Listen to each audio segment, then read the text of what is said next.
Можна вось нацыянальную ідэю зараз так хутенька, там за нож, за две, так і раз і напісаць. Ці не фейк гэта? Сапраўды слушнае пытанне, сам пошук сваёй нацыянальнай ідэі, гэта ў пэўнай ступені может быть вашей национальной идеей. Старые пни, типа тебя и меня, нам как бы еще национальная идея нужна. А вот молодежи... Мы будем говорить про национальную идею. Мы живем в мире наций. Место белорусов у сусвете. Циником выступаю здесь я. Ідея X на Єврорадіо. Вітаю ўсіх слухачоў Еўрарадыё. В эфіры чарговы выпуск праграмы «Ідэя X», праграмы, падчас якой мы працягваем прамаўляць і намацваць беларускую нацыянальную ідэю. Як звычайна, вядучыя ў студыі Максім Гаруноў і Зміцер Лукашук. Наш сённяшні госць, культуролог, аналітык Беларускага інстытута стратэгічных даследаванняў Вадзім Мажэйка. Добрый день, спадар Вадим. Привитание, Смит. Ну, выдатное такое сполучение. С одного боку культуролог, с другого боку аналитик. Я думаю, так вот зараз нам культурно проанализовавши все папярэднія программы нашей идеи, агучанные падчас гэтай программы, вот можно так раз, оп, сходу 5 хвілінаў и все, и разошліся, да? Не, ну, маркую, такія тэмы заўсёды як нацыянальная ідэя, гэта такія тэмы, якія за 5 хвілін досыць цяжка абмеркаваць, і тут, конечно, заўсёды пры кароткім абмеркаванні цяжка ўстрымацца ад цытавання Generation P Пелевіна і значит, тэзы, што можна вось нацыянальную ідэю зараз так хутенька, там за нож, за две, так і раз і напісаць. Таму мне здаецца, што вось такія тэмы яны якраз карысныя тым, якое ідзе доўгае і вялікае абмеркаванне, і гэта якраз важна. А адно хутка лёгка знайсці, гэта звычайна некую фейкавую ідэю, так лёгка, хутка. Добра, але тым не менш, вот, да прыкладу, калі залезці ў Вікіпедыю, увогуле пагугліць, то там безліч, 500 тысяч розных вызначэнняў нацыянальнай ідэі. Нацыянальная ідэя, па вашаму меркаванню, гэта што і увогуле ці не фейк гэта? Сапраўды слушнае пытанне, бо, як мой погляд, канешне, сама азначэнне нацыянальнай ідэі гэта такі крышачку больш палітычны, чым навуковы канцэпт, бо нацыянальная ідэя гэта што мусіць быць? І звычайна гэта апісваюць неяк так вельмі эмацыйна, што вось гэта некае вось адзінае, што ўсіх аб'ядноўвае.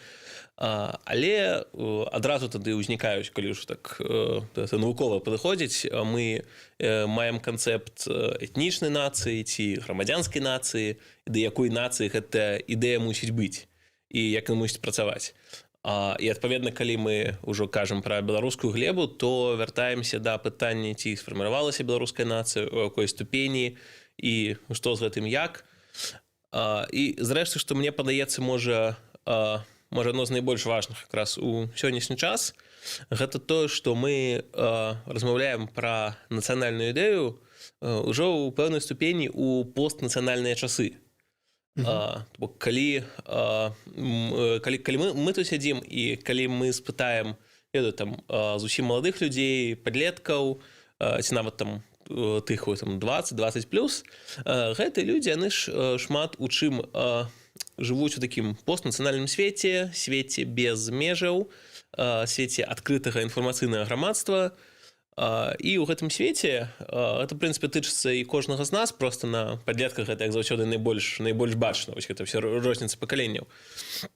Дык вось у гэтым свеце, канешне, у людзей могуць аб'ядноўвацца зусім па іншых прыкметах, чым нейкія дзяржаўныя межы ці нацыянальныя, этнанацыянальныя.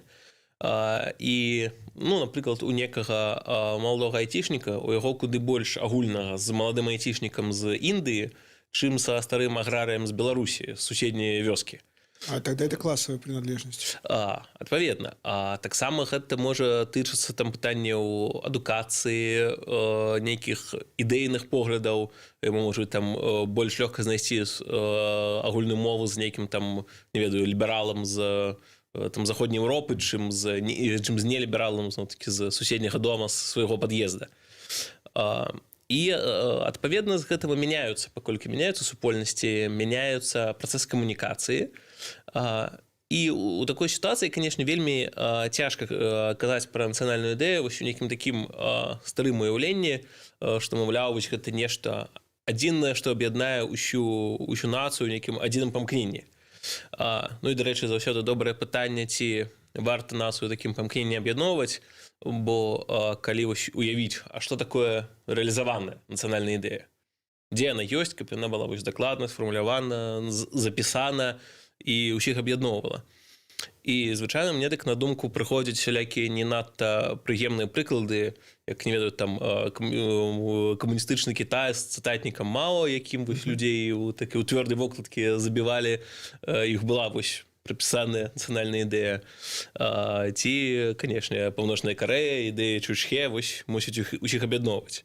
І, дарэчы, чым мне ў гэтым плане вясёлы прыклад ідэя Чучхе ў тым, што я просто люблю вось тэму Паўночнай Карэі, пра іх чытаць. Так вось, калі пачытаць прафесійных краяведаў, то ўсе ідэі Чучхе, насамрэч, гэта такі вялікі міф, бо калі пачытаць любыя тэксты, то зразумець, у чым жа гэтыя ідэі, іх няма.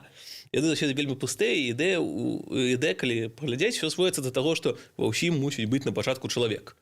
Што гэта значыць? Сэнсу ніякага няма, але як бы ўсё Паўночнай Карэі прапаганда паўтарае, множыць.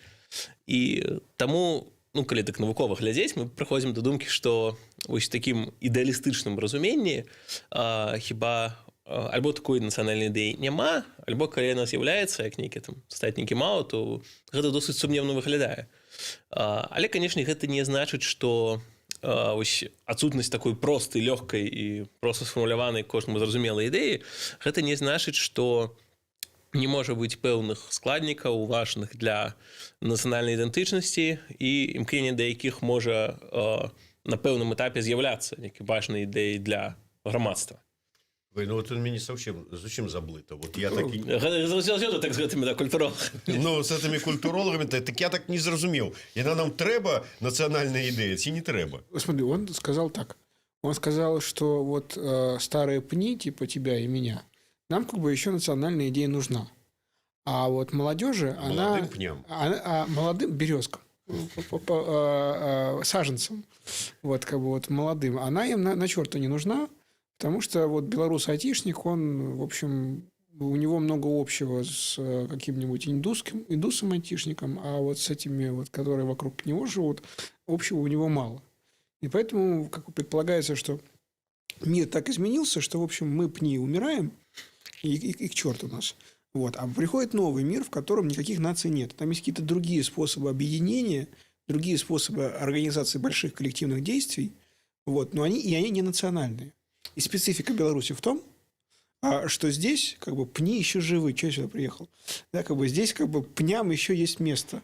Да, здесь пока вот это молодые паростки, они пока еще не изгадили. Я бы только для начала уточнил, что я особенно вот когда со студентами в университете работаю, я всегда особенно хорошо понимаю, что относить меня к молодым паросткам, это, конечно, местами приятно, но глядя на студентов, вообще с ними я понимаю, что местами я вот к старым пенек немножко так укореняюсь. Так, мы с высоты прожитых лет... Высоты своих пеньков, да? Да, с лысин, седины и прочего, молодой человек. Вы не притворяйтесь. Как бы, не надо к нам, к пням.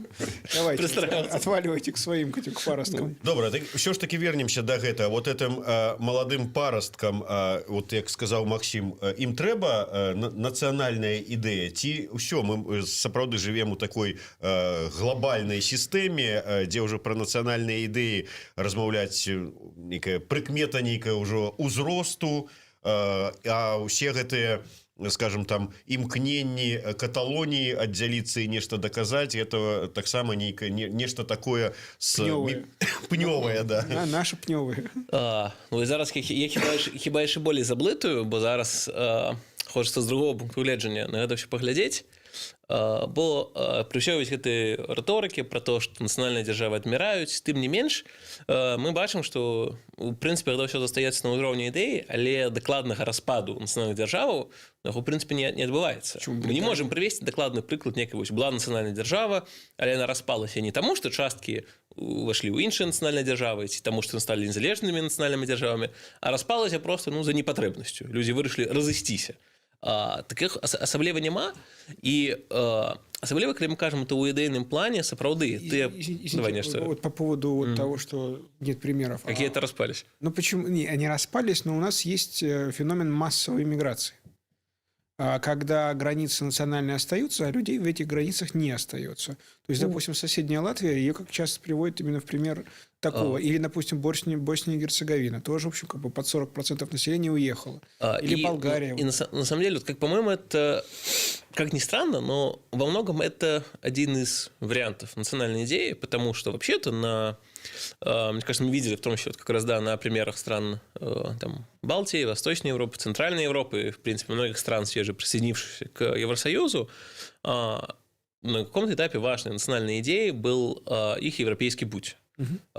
Важно было не просто постулировать и внутренне осознавать, что мы европейцы, мы стремимся туда, к этой цивилизационной части мира, но важно было для этого много сделать и этот статус закрепить.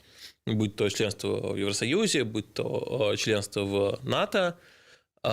И эта европейскость, конечно, во многом, если ты декларируешь, что ты европеец, ты хочешь быть открыт в Европе, ты хочешь, чтобы ты приезжал, к тебе приезжали, то достаточно нормально, что кто-то может уезжать в эту Европу, далеко не обязательно навсегда. И тоже касаясь тех же стран Балтии, слышал и идею того, как сначала кто, значит, молодой, активный, ему хочет поездить, посмотреть, там, поработать, чему-то научиться, а потом, когда он робит с такими крыху больше пнями, тогда ему хочется вернуться на родину, на свою землю. Зрештою, попрацаваў у Європі, яго ёсць для гэтага нармальных грошай, каб туды вярнуцца і там жыць. Ён можа хоча ўкласці ці ў маленькі бізнес у сваёй краіне, ці проста там набыць некую хату зямлю, ці што, і ў такім сэнсе вяртацца. І гэта таксама нармальна. І мне тут просто здаецца, што да гэтага варта ставіцца вось так без алармізму, а разумець, што нехта можа з'язджаць, нехта можа прыязджаць. І, зрэшты, тыя ж краіны Балтыі, ці вось як мы зараз бачым на прыкладзе Польшы, як з аднаго боку такая нацыянальна арыентаваная палітыка, яна ніяк не перашкаджае прыцягваць мігрантаў з Беларусі, з Украіны. Ну, можна, канешне, фармальна казаць пра карткі паляка, пра то, што такія там вельмі этнічныя палякі, але, мне здаецца, гэта можа там працаваць у палітычным пункту гледжання.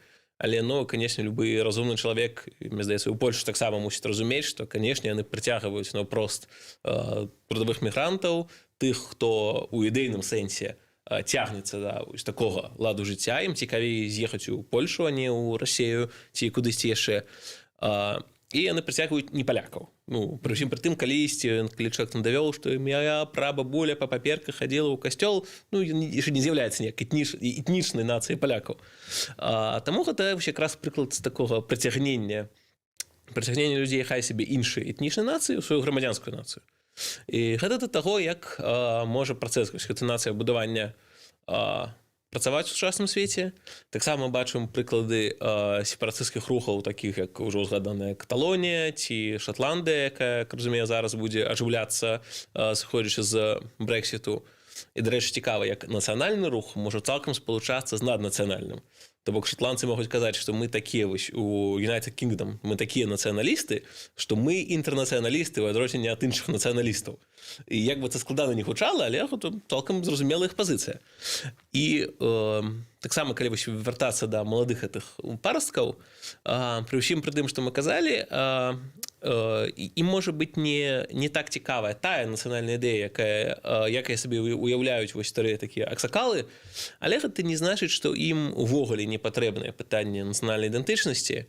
І, зрэшты, мы это таксама бачым па тым, колькі тых жа і маладых людзей, тых жа айцішнікаў, як яны цікавяцца ў сённяшняй Беларусі пытаннямі нацыянальнай сімволікі, нацыянальнай гісторыі, колькі тых жа айцішнікаў, як мы бачылі, і нават не толькі цікаўнасцю, але дзеяннямі і грашыма падтрымлівалі розныя кампаніі на кшталт БНР-100.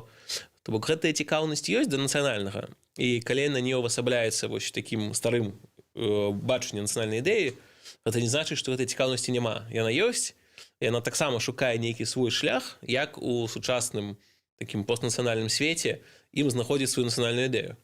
І для гэтай моладзі гэта таксама выклік. І ў іх няма на гэта ніякага геніяльнага адказа, як няма і у маладых парасткаў, у старых пнёў, нікога яго няма. Пні ёсць. Пні ёсць. Ну, вось пытанне, ці падыходзіць ён, канешне, для моладзі. І таму вось гэты сумесны пошук, як мы пачыналі вось на пачатку пра праграму, што немагчыма сказаць лёгка за 3 хвіліны і ўсё, карысны пошук. Так і тут, мне здаецца, карысны сам гэты працэс пошука, калі новыя пакаленні гэтую ідэю шукаюць, калі намацваюць свае шляхі да нацыянальнай гісторыі, да беларускай мовы, да беларускай культуры.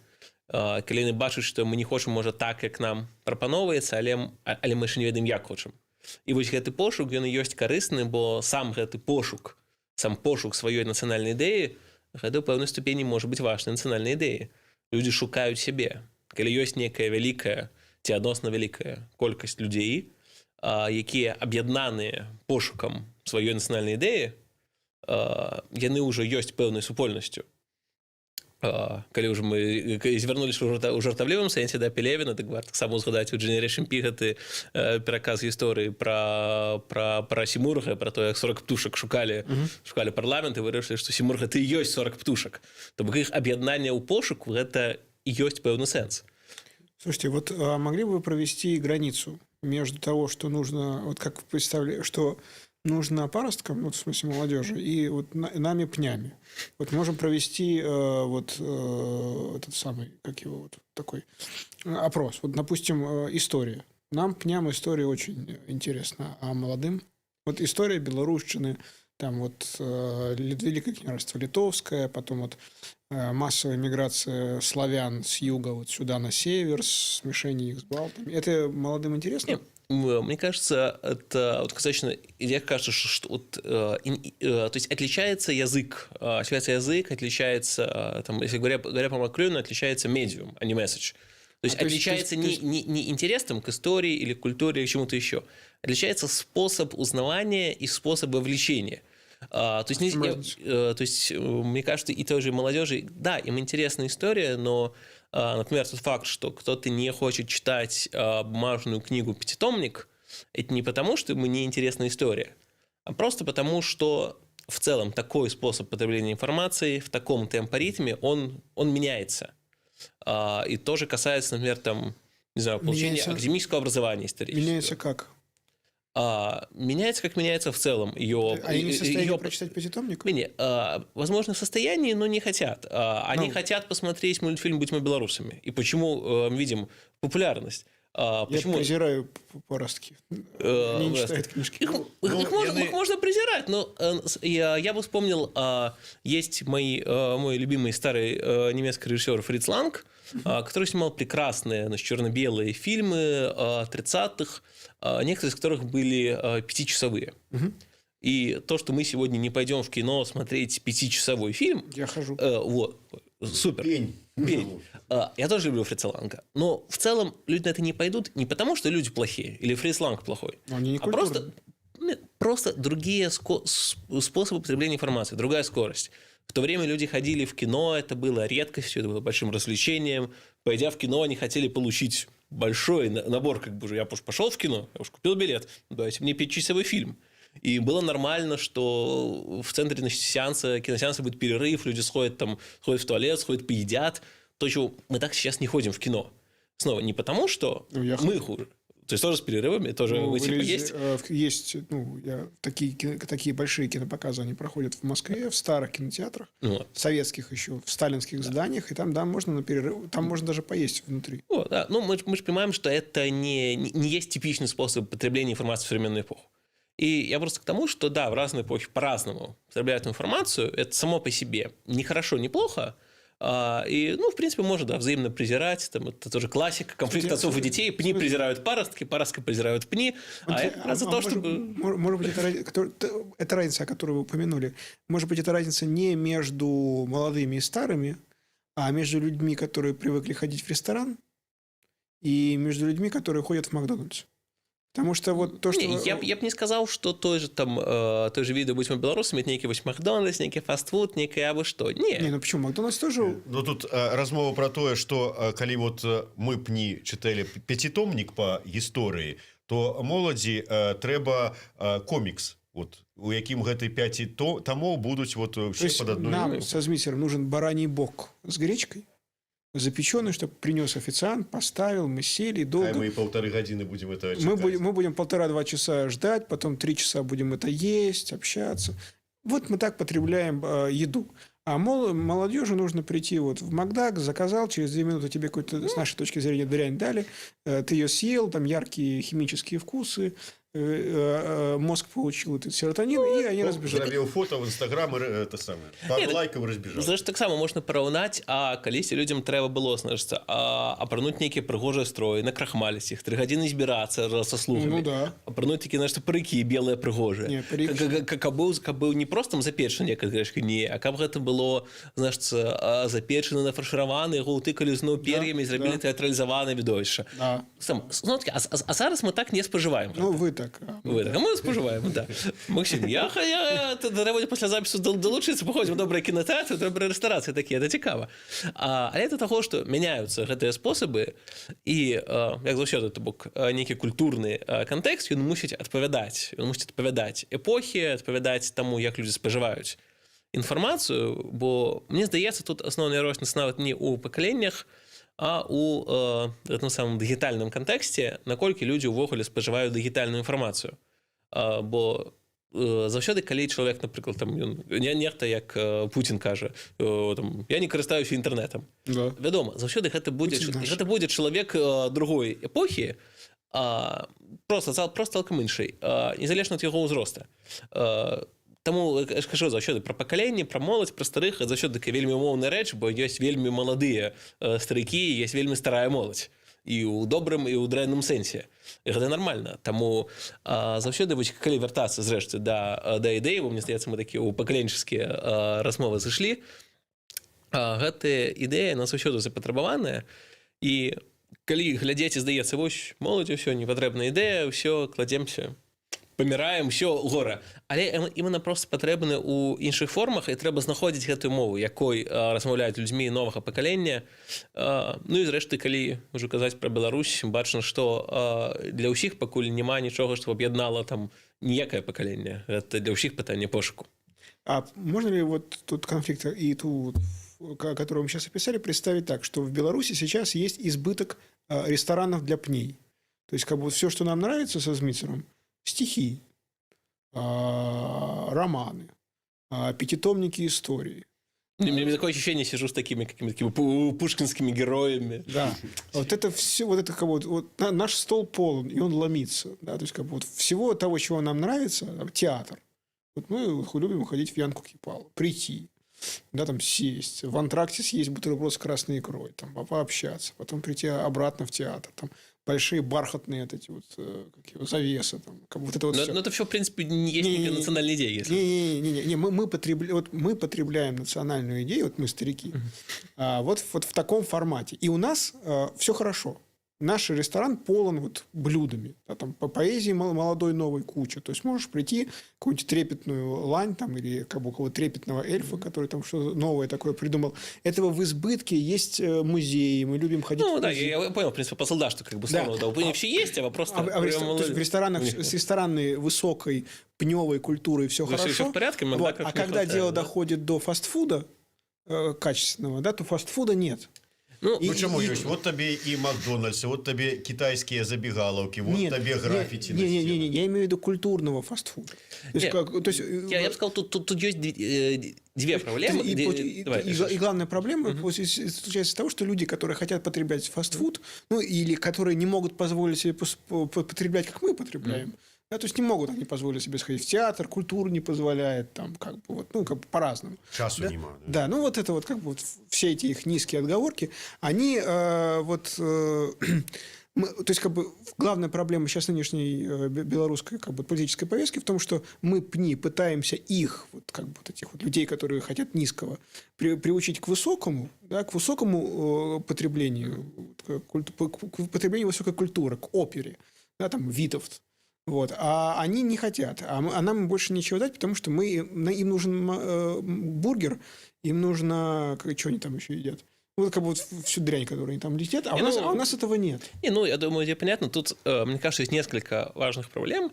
Во-первых, первая проблема, если согласиться с этой концепцией, то надо признать, что, значит, у старшего поколения или у Беларуси 20 лет назад национальной идее было все прекрасно, а теперь что-то немножко разладилось.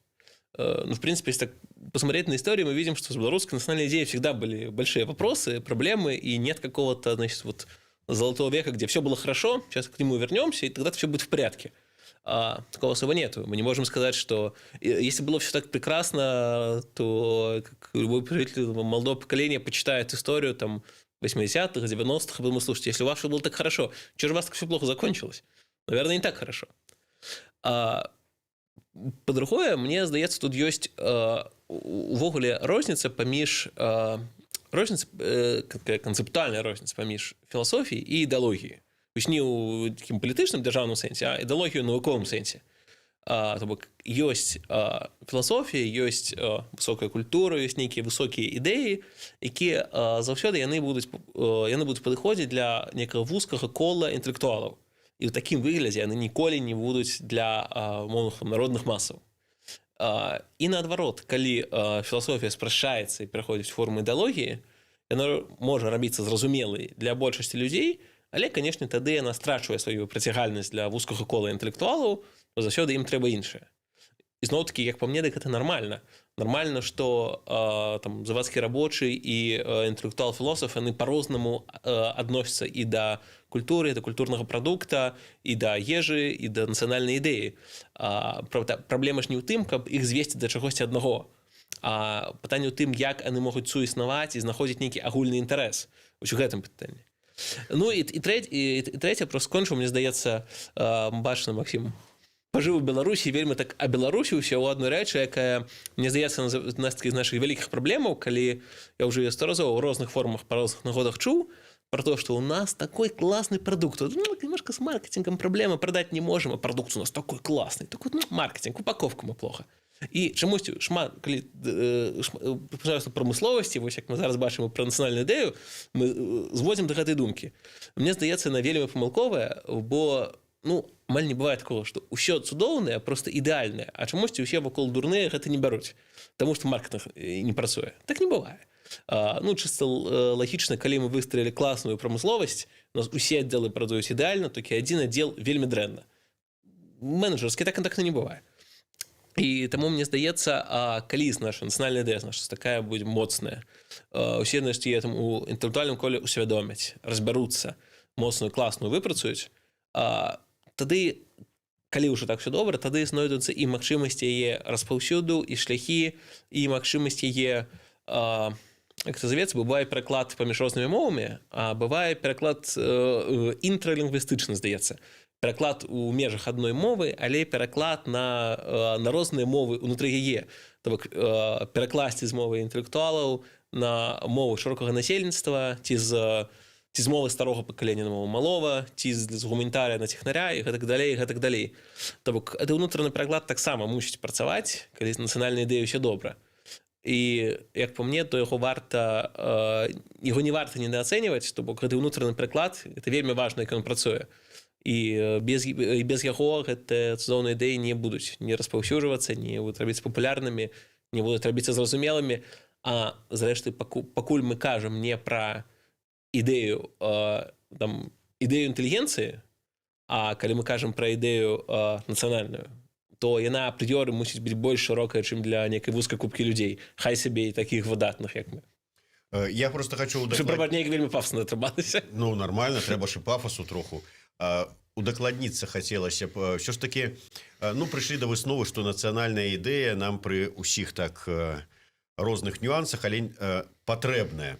Тым не менш, яна павінна быць адна, ці можа быць іх некалькі. Вось адна нацыянальная ідэя беларуская для пнёў, адна там для моладзі, адна для айцішнікаў, там адна для аграрыяў і гэтак далей.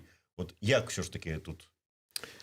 Мне здаецца, безмоўна, канешне, мы бачым, што ў розных груп, у розных класаў, пакаленняў ці кагосьці яшчэ заўсёды ёсць крыху розныя інтарэсы, і это натуральная рэч.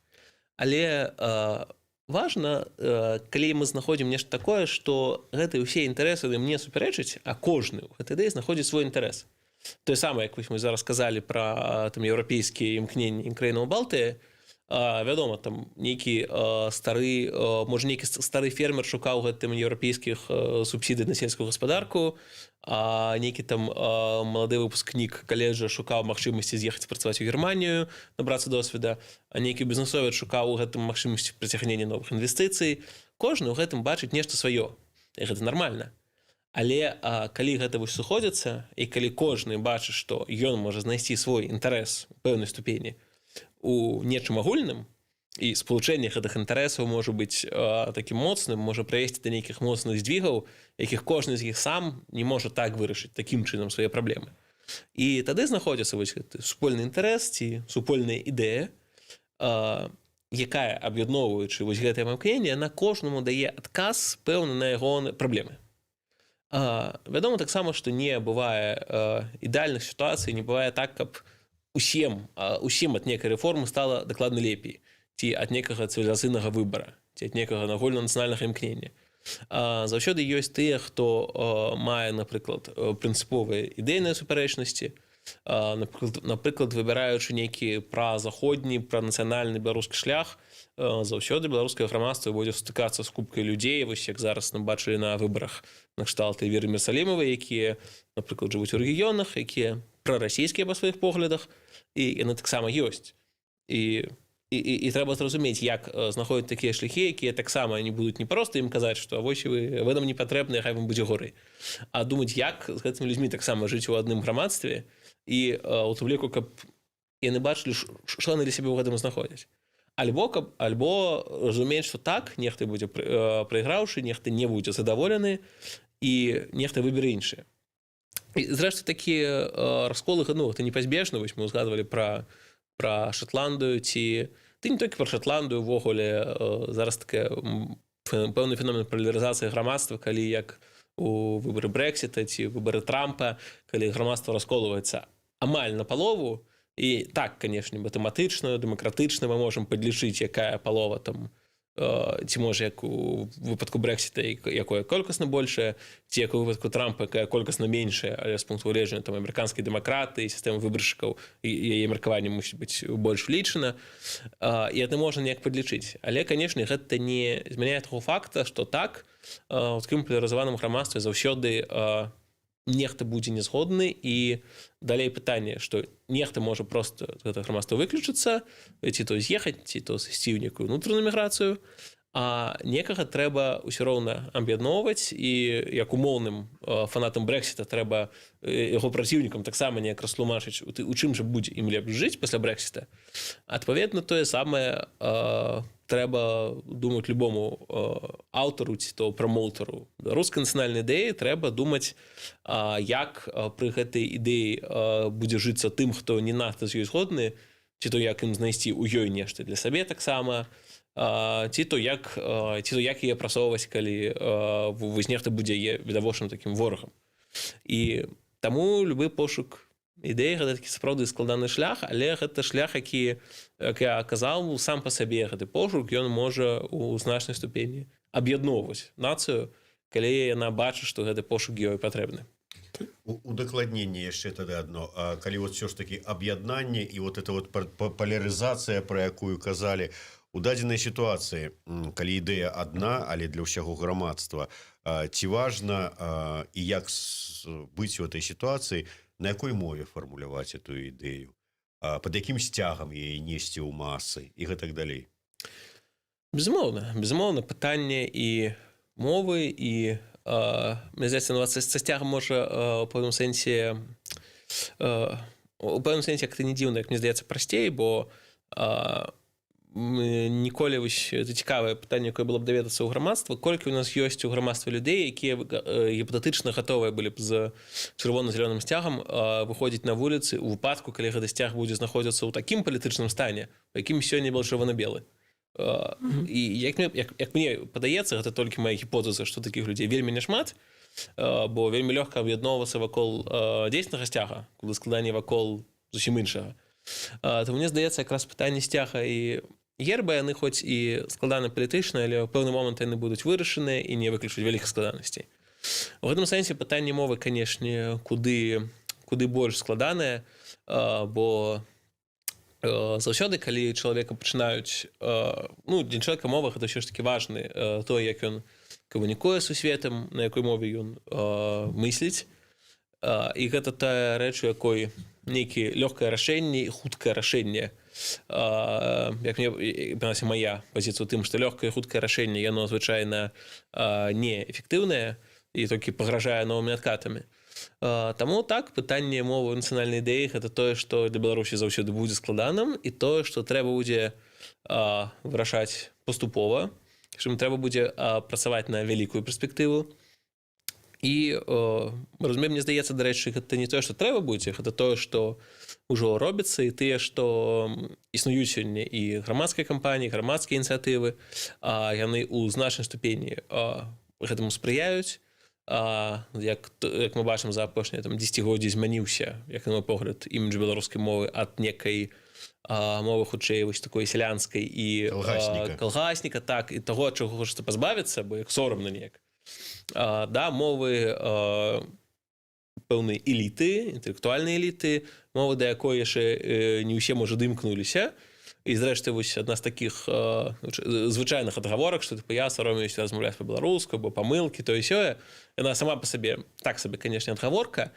але калі прааналізаваць яе структуру гэта адгаворка калі чалавек лічыць што вось я не дарос да беларускай мовы чалавек які лічыць беларускай мовы некай калгаснай недаспелай то ён так не будзе адгаворвацца я яшчэ вось памылкамі кажу то бок гэта паказвае што праблема не вырашылася то далёка але пэўна трохі канешне важна ёсць вось гэтая змена іміджа яна ў пэўны момант будзе граць вялікую ролю таму гэта пытанне так і любой нацыянальнай ідэі яна прынамсі гэта мусіць улічваць і калі ідэя прэтэндуе на статус не толькі зноўкі вось гэтай вузкай элітарнай групы ці група якая лічыць сабе элітарная іншыя мог на гэтым насмяхацца і быць не надта згодныя дык вось калі мусіць выходзіць за гэтыя межы она мусіць прынамсі даваць адказ на тое што рабіць тым людзям якія напрыклад не валодаюць добрай беларускай мовай але лічаць сабе беларусамі і памятаю вось калі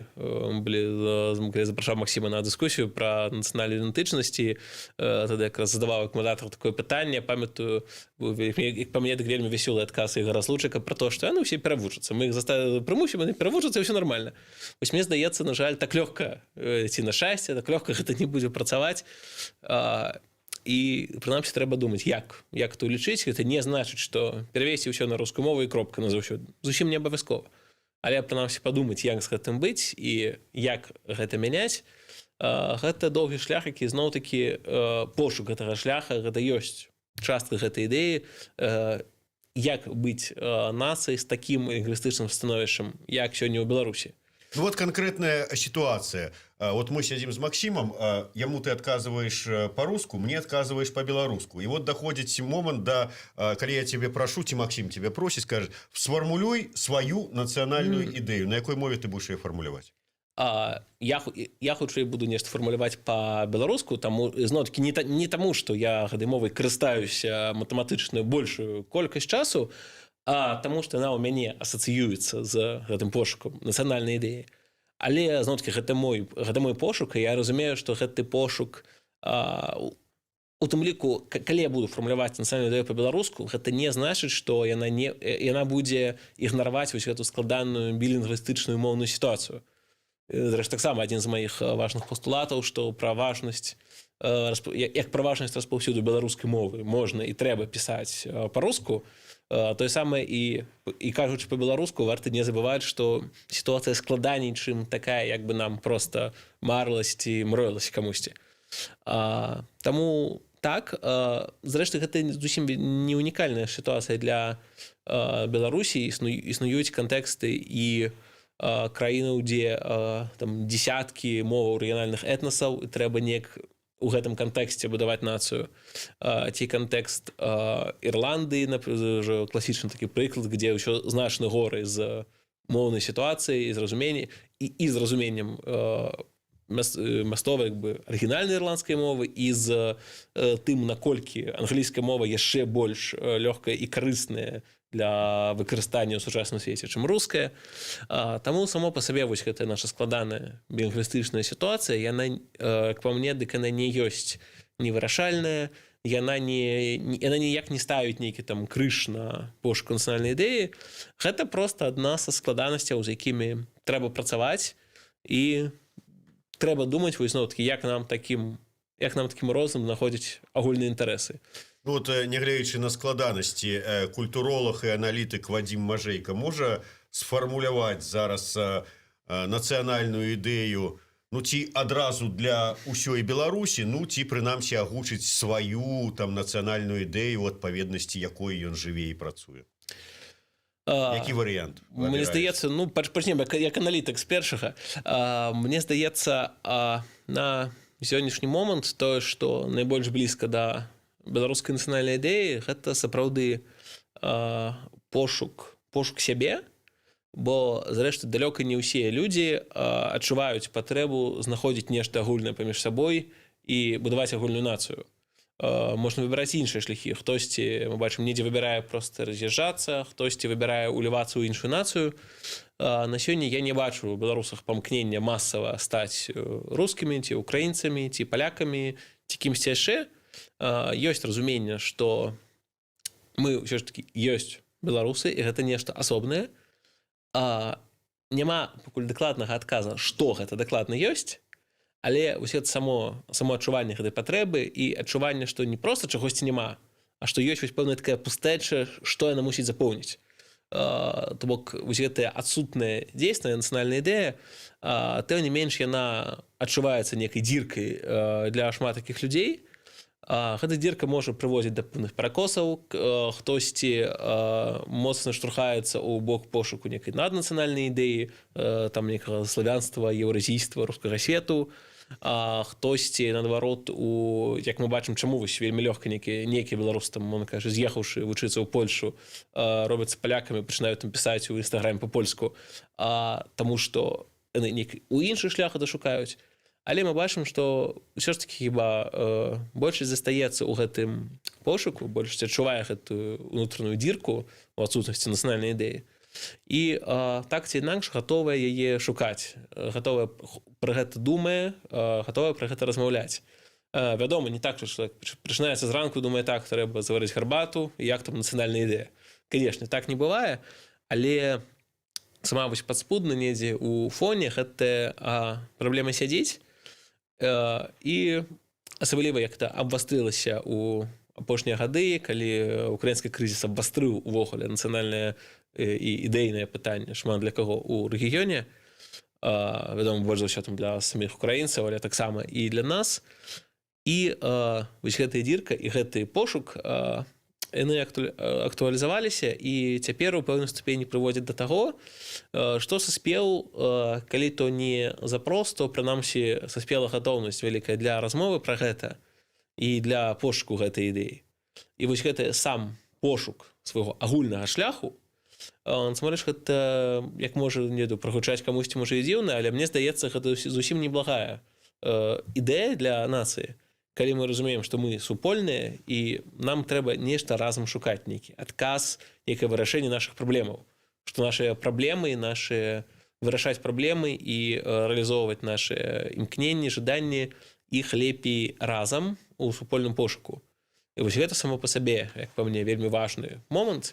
І цяпер толькі пытанне ў тым, вось тыя самыя нейкія інтэлектуалы, ці змогуць на гэтую сітуацыю годна адказаць, ці змогуць не толькі, як казалі, там, да, і знайсці тавар і пэўную добрую камунікацыю для яго, ці знойдзецца яна зараз, і ці змогуць нешта запрапанаваць, ці гэтай здзіркай мы паходзім і так ні з чым і разыдземся. Вось важна, каб гэты, як заўсёды гэта бывае, важны час не згубіць і гэтым момантам скарыстацца.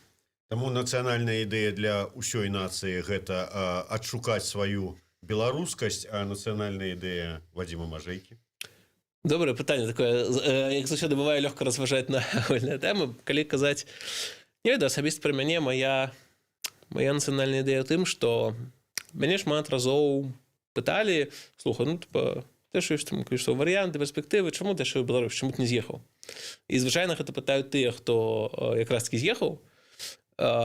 і у мяне нейкі адказ, што ну звычайна я адчучваюся, што калі ў мяне забяруць шенгенскую візу на паўгады, то я хіба пасля гэтых паўгадоў звар'яцею з'еду, але гэта, канешне, жартаўлівы адказ. Але калі сур'ёзна, то для мяне гэта некая асабіста, вядома, не можа быць нацыянальная ідэя для аднаго чалавека, я не ёсць нацыя, але мая ідэя ў тым, што гэта, я ведаю, гэты горад, гэта краіна, гэтыя людзі, яны ў пэўнай ступені важная частка маёй асабістай ідэнтычнасці, бо я ж існую не ў нейкім сферычным вакууме. Я існую ў пэўнай прасторы і ў такім архітэктурным сэнсе, і ў людскім сэнсе, і ў культурным сэнсе, і ў моўным сэнсе. І ва ўсіх гэтых сэнсах мне добра ў іх быць, і мне таму важна, каб з аднаго боку я у іх прысутнічаў, і з іншага боку, каб яны таксама развіваліся і жылі, і ішлі наперад, і тады мне ў іх будзе добра, і, зрэшты, падобна, што і гэтаму асяроддзю таксама будзе неблага. Не будь бы ён культуролагам, канешне.